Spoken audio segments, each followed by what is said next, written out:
evidence shows that the vice president is also corrupt, let's take them both out. Hey, what's up, bro? I'm gonna play Worm Zone today. This is my part 1. And don't forget to like and subscribe to my channel. Let's go to the boom.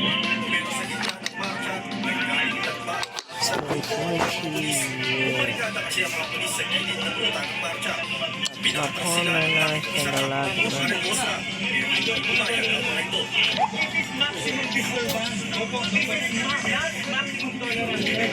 Kalaunan, nagpatuloy naman ang marcha. Let's next to the bigger. Nakiisa rito si mamamayang Liberal Party's Representative Laila de Lima at Senator Kiko Pangilinan. Sumama rin si Senator Bang Aquino at Akbayan Representatives Chair Jokno at Percy Sendanya. May kanya-kanyang pakuluri ng mga nagkilos protesta sa rally. May mga nakakulong na standee, may nag-alamulto inspired by those projects, at may mga nagtatakot ng kanilang panawagan sa mga pagdating sa People Power Monument. Isa-isa na rin nagsalita ang mga kilalang personalidad na lumalaban din kontra korupsyon. May naman dyan si Pablo Virgilio Cardinal. Naging maugong ang kausap ng milyong presidente. Mahiya naman kayo.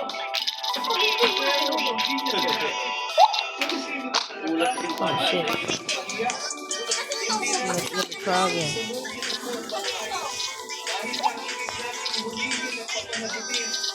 Ang ipis at daga ng ating lipunan.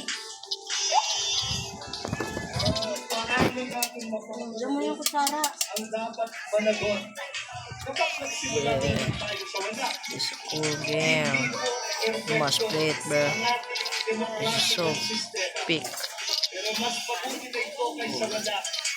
Ayon sa QCPD, hanggang ngayong alas 6 lang ng gabi, ang permit ng organizers sa White Kings.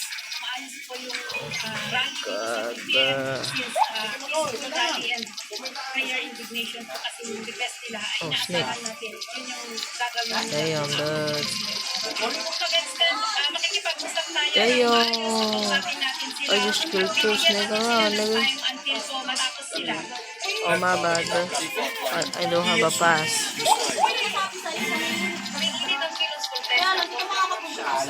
May pira naman ako eh. Limit it real quick.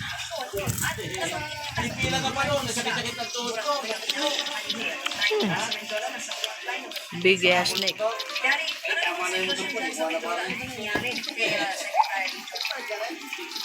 Yeah, take that, nigga.